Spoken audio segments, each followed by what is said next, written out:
te bandeko balandi ya Safozi TV Kinshasa partout au monde.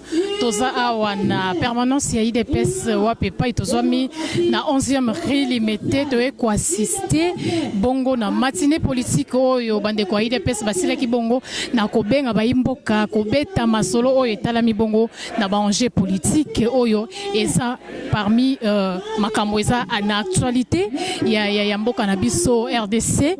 Tozwami awa to kobeta masolo to koyeba nini oyo bakoloba na kati ya masolo maye tosangani awa na kati ya siège ya IDPS awa na 11e rue limité wapepa yi to kozwa.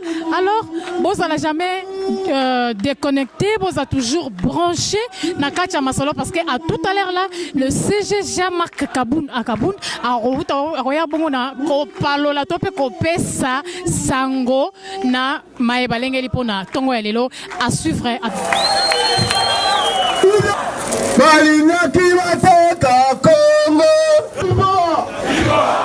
Le véritable parti du peuple congolais, le parti le mieux structuré, le parti le mieux de l'intégrité territoriale, celui qui pour la bonne gouvernance, porteur du changement au Congo. UDPS viva! UDPS viva! UDPS viva!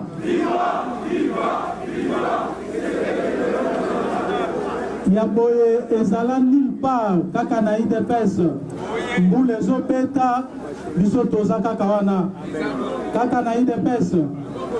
Approche ici pour sécuriser aussi le matériel.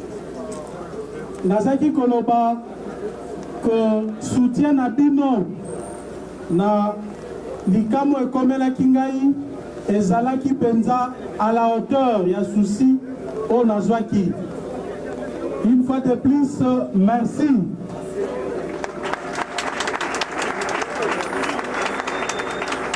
Mais na lignine bisabino na phrase mouke circonstance ya liwa mwana nangai après que la police et sali banquette, police scientifique et sali banquette, conclusion ezali que indice ata moko ya pendaison ezalité lobby OPJ instructeur ayebisinga que conclusion na bango ba retenir meurtre ezali meurtre kasi batie singana kingo parce que bakutie singana kingo ezaki noté mais azalaki à genoux. Moutaki okufa par pendaison à genoux. Alors, banquette ils ont continué. Je ne fais pas du tout confiance dans la banquette. Mais ce qui est important est que boye que ils ont meurtre, ils ont pendaison. Wana ezali conclusion enquête au OPJ à Pessingaï. Ce n'est pas moi qui le dis, mais ezali OPJ instructeur Moutouaï Bissingaï lobby. Deuxième point, Tokolobela Lelo, ezali rapatriement. Il y a depuis mortel, il y a président Nabiso. Tosi Tolobel Yango, les 12 corps, il y a président Nabiso, ezo kita awa, namabele abakoko na ye. Et l'okwata mon côté, et qu'on empêche biso, tokoma, nako wana awa tosala nango marche tokotambola nango na makolo banda aéroport ya Njili ti esika toko exposer corps wana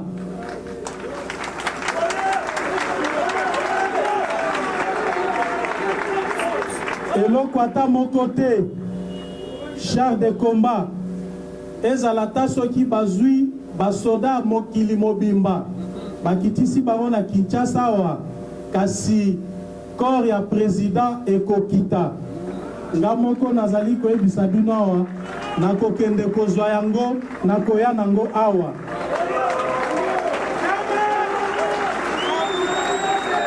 pe tokokunda yango esika toza na bino awa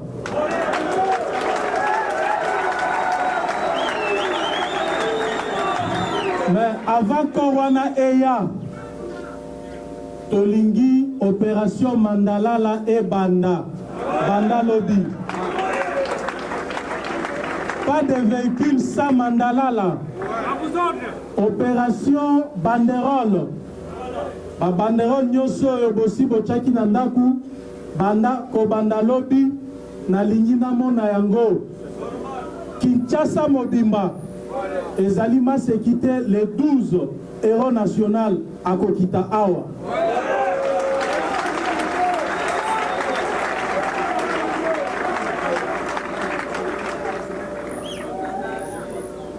Naleki Namae Matali, accord le 31 décembre.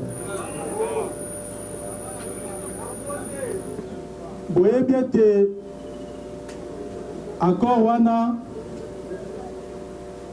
Ndepesa qui va congolais, moi espoir. Parce que Tozaki Kobange te Kabila a violé la constitution, a violé Yango. Tokanisipe que Tokokaki kozwa piste au Tobenga Kanalopoto, dernier recours, aussi longtemps que possibilité, il y a qu'au dialoguer, qu'au trouver solution d'une manière pacifique et zalaki. Parce que ceux qui bokanisi, résolution 2277, et zalaki kopé sabiso nzela dialogue. Dialogue wana oye kokaki komema biso n'accord oyo olingaki débouché na ba élection. Parce que le président Nabiso, feu président Nabiso, c'est un homme de paix, c'est un homme pacifique. À chaque fois, il y a un dialogue à plusieurs reprises. Ngai nazaki komi poser ma question, yazaki ko encourager ngato kende na dialogue wana. J'étais parmi bato balobaki après le 19 décembre Kabila za président mboko te esengeli akende. Et je soutenais cette position devant le président Tshisekedi. Mais la sagesse nae toutefois que Sangai secrétaire général ezali dernière chance tozope sa mutoyo to dialoguer to benganae na malembe en douceur comme il le disait. Lelo tozan accord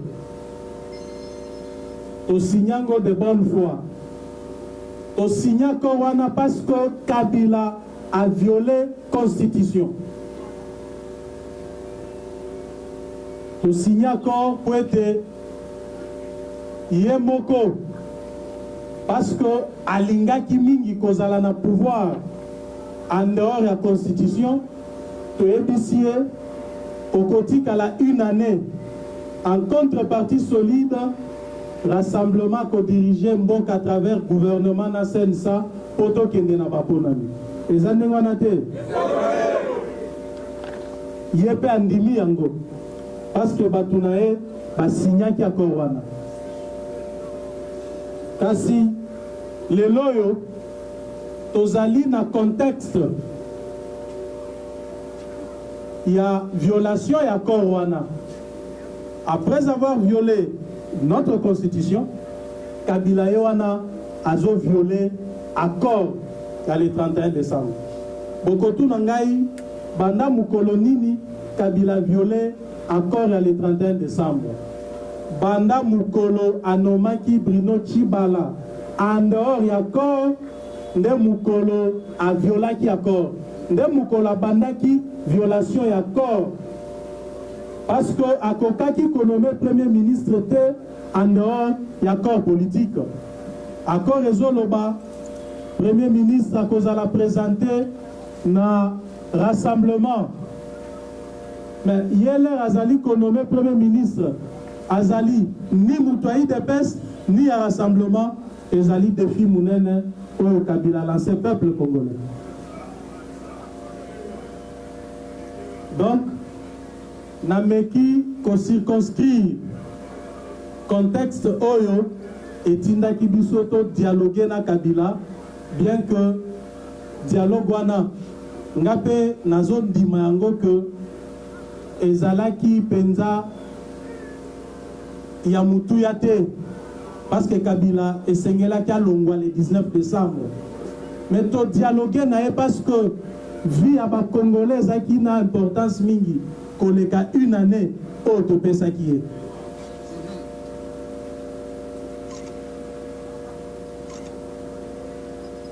En ce qui concerne nos arrangements particuliers, nazo bisabino que au bauti kosala na palais du peuple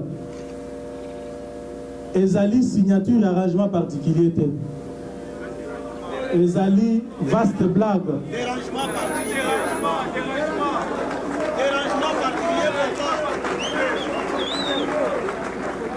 Kabila a outil qu'on faire signer départ naé.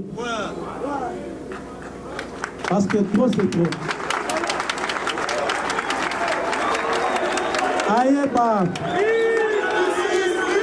Aïeba pendant l'élo que vaste blague, plaisanterie, au Salemi na palais du peuple, ezali signature à départ naé.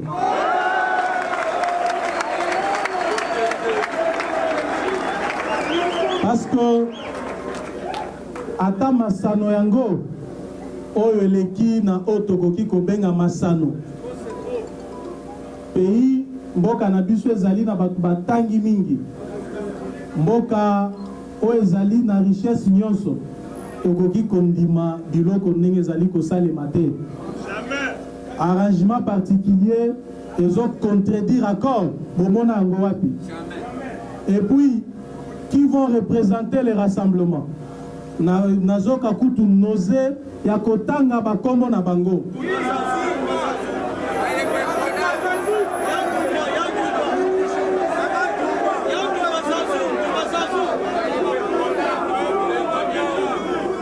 Ndenge mbule ezo déranger na banzi siko ko message na memela kibino na lingina lubango sikoyo.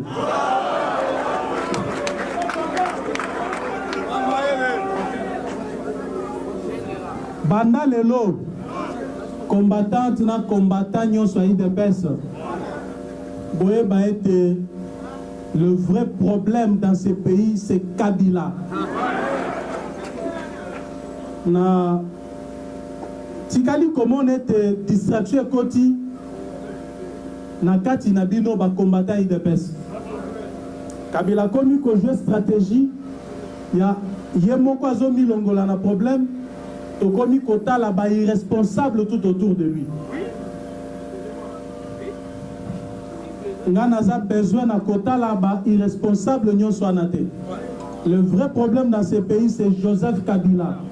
Yé mutu aboyi ko organiser ba élection, yé mutu a violé accord to kota la nanae miso na miso.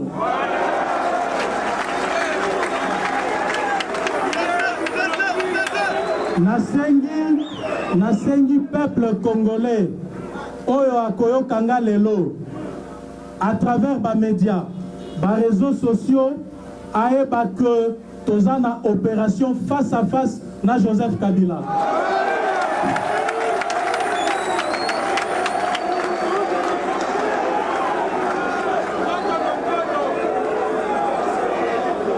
Joseph Kabila a continué na ko défier 80 millions d'habitants ko humilier biso tina niveau OEP. Soki bino nazali ko ebisa bino boye.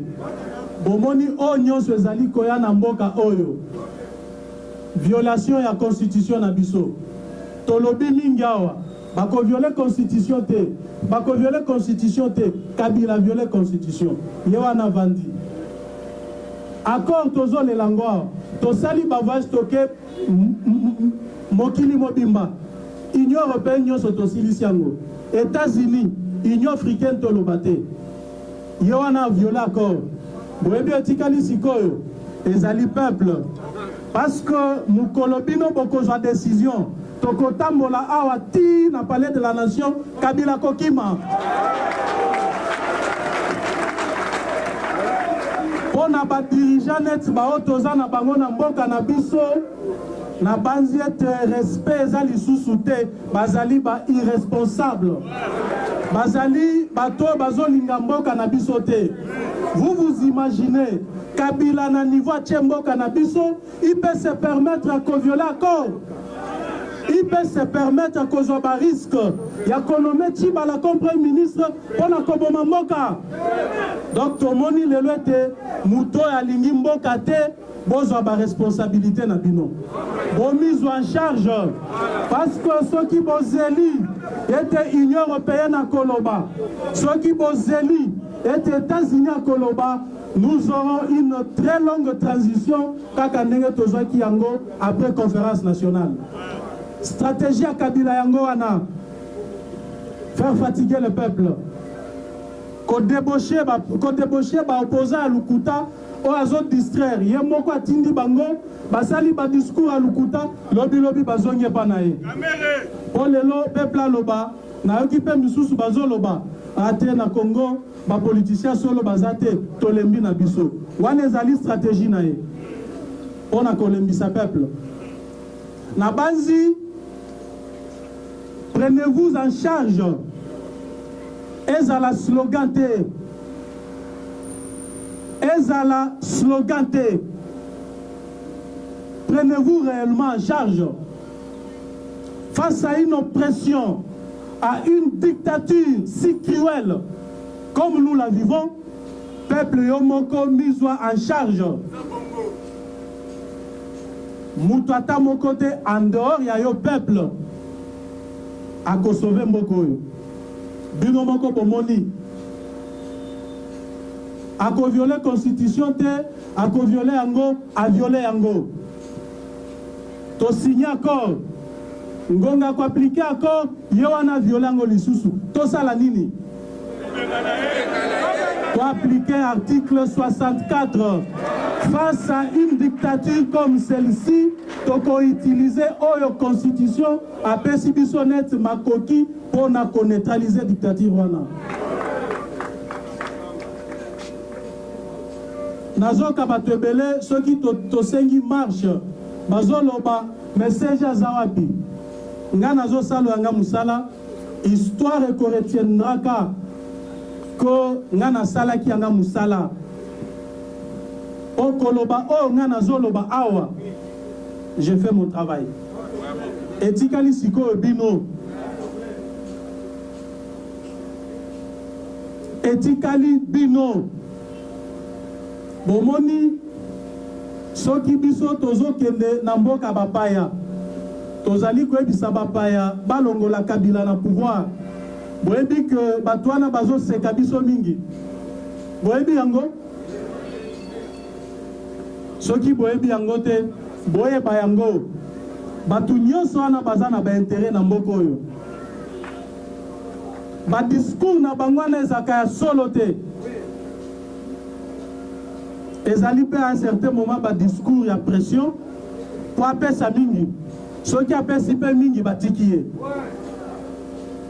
tovanda lisusu na distraction te banda sikoyo to lance opération face à face na Kabila tokotala ba irresponsable nyonso baza pembe na ete tokolakisa que toza peuple tokondima defi wana ngonga mulaite tokosala maye nyonso toikosala po tolongola ye na lobi tolongola ye na pouvoir parce qu'il gouverne ce pays par défi.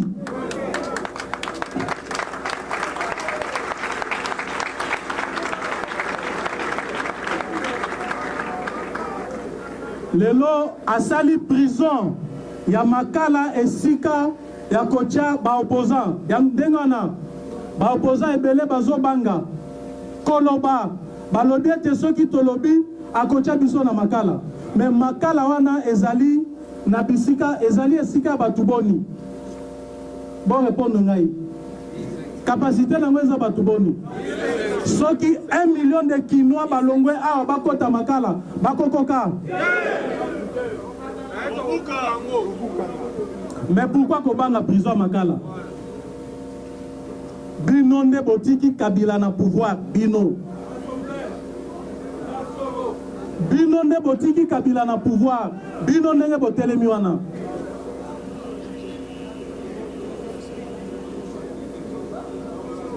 Lelo azali ko utiliser Koboma, azo boma pour intimider peuple. Vous pensez que ceux qui lelo to telemi à cause de la makasi à Koboma 10 000 personnes?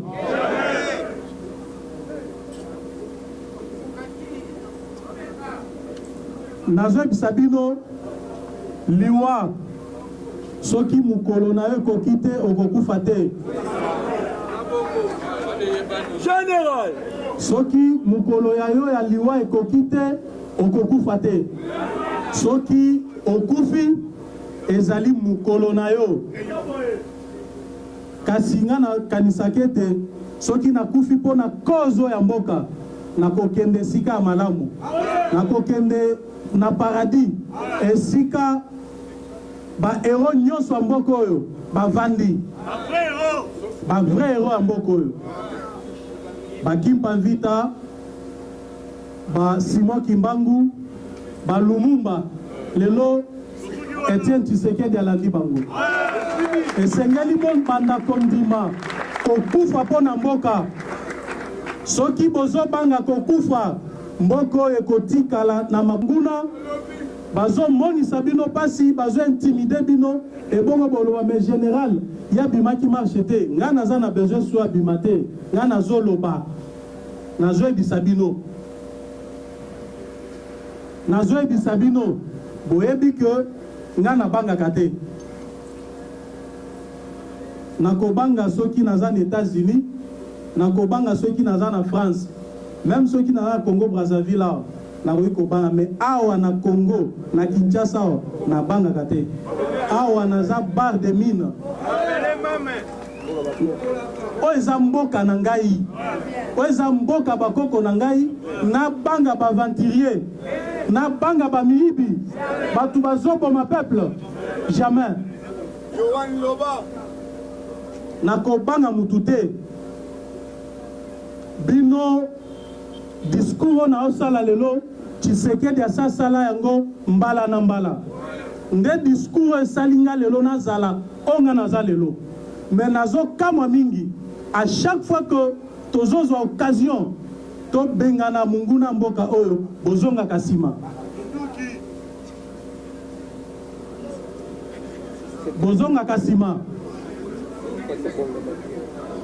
nazali koyebisa bino Joseph Kabila azali na schéma kotikala na pouvoir libela soki boyebaki yango te boyeba yango banda lelo preuve eza que a violé constitution accord lingaki pesa biso possibilité tokende na élection yo ya boni yango siko toloba nini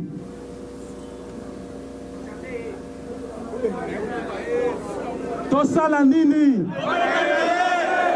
tosala nini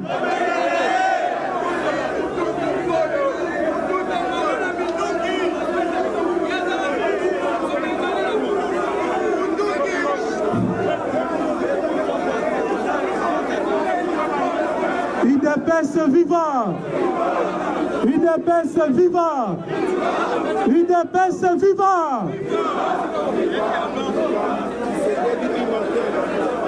Nalingi toyokana bien bomoni soki nga nazoloba awa nazali koloba na motema na nga nyonso nalingi pe bino boyoka ngai très bien.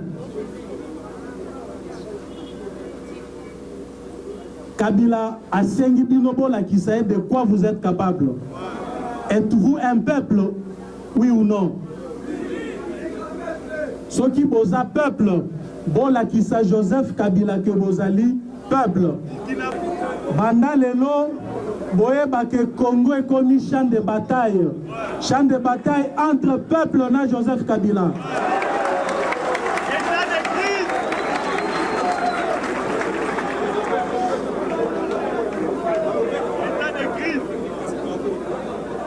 Tozana champ de bataille tokobunda mais bino esengeli boye baete bitumba wana quel que soit maemako comme la biso toko gagner yango kaka na détermination na bino.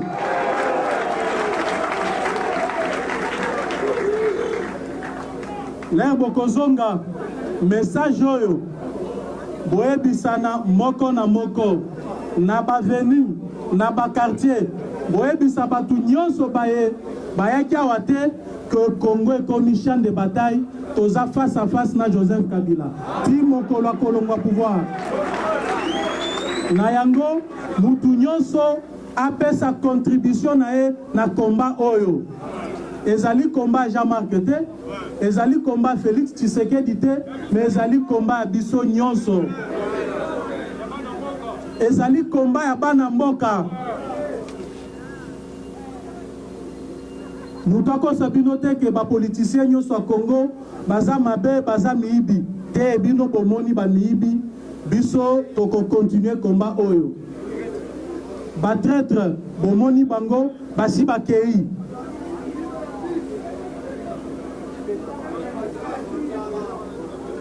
Bon faire passer message oyo avant révolution Salema communication ezali loko ya mutuya esengeli message le kati na mwana maboko toyeba que Congo essaie comme champ de bataille. Kabila déclaré peuple congolais guerre.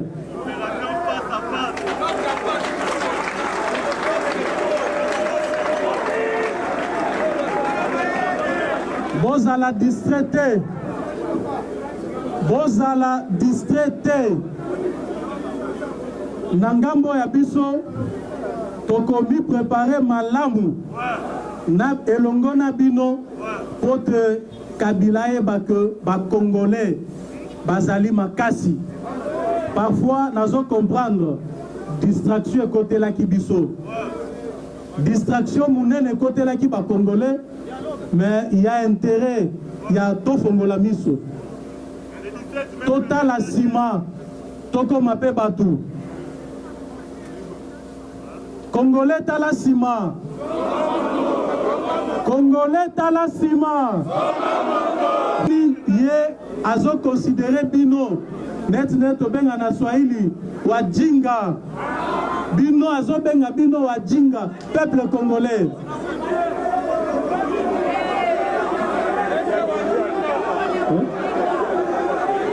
Donc par bololé batu bazo raisonner te parce que bozo talaye.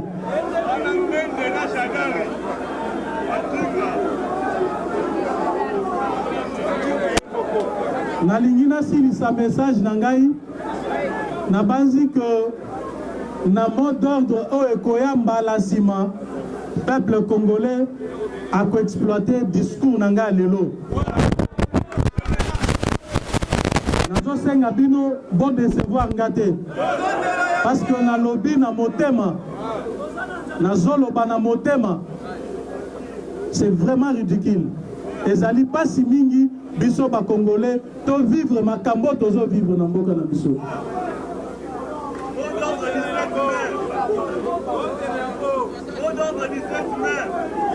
Donc boni préparer makasi toyamba ebemba héros national na biso le 12 tokundaye et bongo sikoyo total na face à face na Joseph Kabila.